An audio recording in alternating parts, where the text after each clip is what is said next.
Hi guys, welcome to our channel. We are Black and Blending. I'm Tete. I'm Karabo. Sorry, man, I said a black out there. So. We had a moment. Yeah. Anyway, so today we're just going to share our experiences of being a blending family. And a blending family means, what that means is that our family consists of a child from a previous relationship. So some blending families have two children from previous relationships, and some have one, like in our Some case. have 15. God bless their souls. In our case, we have a 3-year-old who's turning 4, and I brought him from my previous relationship.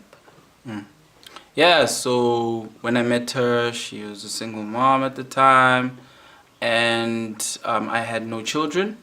And basically, the experience coming into a relationship with a person who's already a parent when you aren't, I feel like that experience is heightened for a person who has no experience with children, because you're coming in from a life where you're not necessarily focused on providing for this one kid, always going daddy, I want this, mommy, I want this. So yeah, and for her, obviously, her welcoming me into this child's life, and this child welcoming me into his life, was a very difficult thing, because I'm coming really ultimately as the disciplinarian, especially to this boy.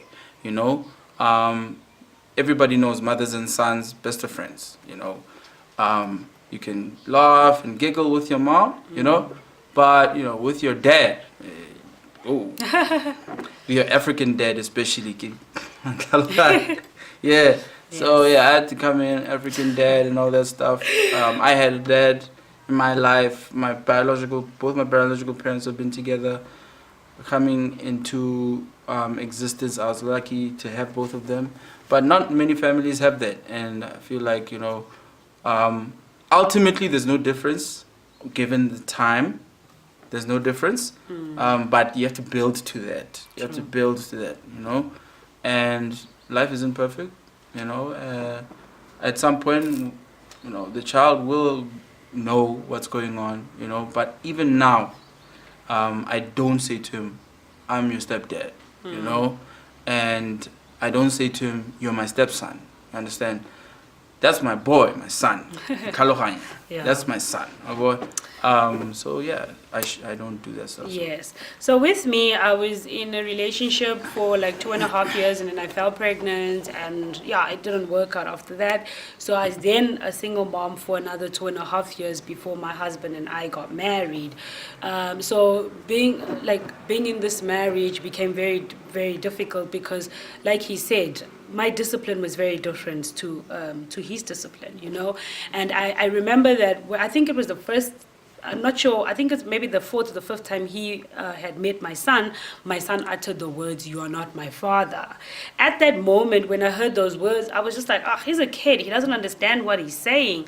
But that's actually not true. He knew what he was saying then, because he had seen other male, maybe not boyfriends of mine, but there were friends that visited who were males. They were his uncles, and he never uttered those words. So kids are very, very smart. They are extremely We tend smart. to underestimate, older people, we tend to underestimate just how much a child is aware and cognitive of what's going on with his surroundings. Yes. He knew, right? He He did. This guy's And new. I think that is his way of telling his father that, you know what, I'm part of the law. My mom believes me, or my mom loves me more than she loves you. So when we started living together, I had to show my son, or make him understand that, yes, I was the law alone, but now there are two people. You understand? Now you have a mom and a dad, and whatever your dad says, it's right. You understand? So what I feel like with most blended families, what happens is the fact that we don't reinforce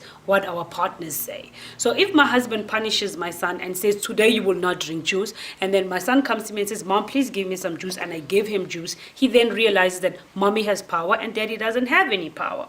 So he'll always take whatever chance he gets, he'll come to me, and have his way, and then whatever his dad says, he'll just brush it off. He won't listen because, I mean, come on, mommy has my back. You can't have two men of the house. Yes. Can't have two men of the house. So it's very important for the son, for the child to understand. And as a single mother, speaking from experience, as a single mother, you have to understand that there has to be a team and a follower. So you and your husband are the team, and then your children are the followers. And these followers, you are molding them to be team leaders one day in their own family.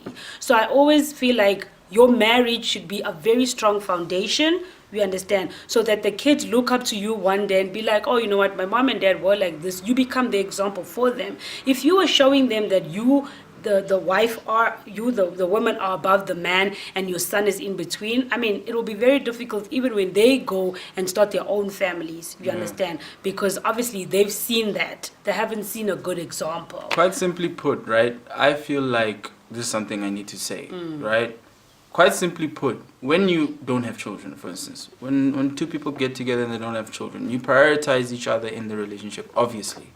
But it's a complicated situation when the children are involved, because especially the parent, you understand, if the other person is childless or whatever, they will prioritize the partner automatically. But the partner doesn't prioritize. I mean, the partner who has a child doesn't automatically prioritize, the partner who's coming in and who they're going to share their child with. You understand? And that's a problem, because at the end of the day, what matters is the type of person you choose to partner up with. You understand? If you partner up with Schwarzenegger, you understand what I'm saying? Or the Beast, the Hulk, or whatever, who's gonna screw up your kids, that's on you. That's on you, whoever it is that you choose to partner up with. If you partner up with a collected, calm individual who will be able to commit to your children and not manipulate or resent your children for them being in your life or whatever, that's what matters. And you prioritize that person. That person will make sure that they raise your kids, to be the best human beings they possibly can when they grow. So it's not about thinking lesser of your partner, or rather thinking lesser of your children, as compared to your partner, really. Prioritizing your partner is prioritizing your partner. You have to do that, especially with single moms. That happens a lot. It happens a lot where it's difficult for a person to prioritize this new person in your life. But it's a must. Most important thing, choose the right person to prioritize. Which is difficult, but I mean, you just have to hope that you find the right person. And with me, I feel like communication is very important. It's very important at the end of the day to sit down as husband and wife and talk about the things that have gone through the day. If I feel like my husband has done something with my son that I didn't appreciate, I won't say it in front of the child. I'll wait for behind closed doors, and I'll be like, my husband, this, this and that. So communication is very, very, very, very extremely important. With me, I'm a person who used to shut down a lot, but with communicating with my husband and this blending family, it has humbled me.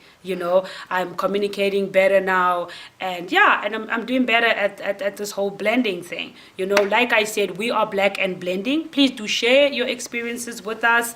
If you have any questions, if there's anything you'd like us to talk about, let us know. Please do share, comment, and like, and subscribe to our channel. We are Black and Blending. Peace.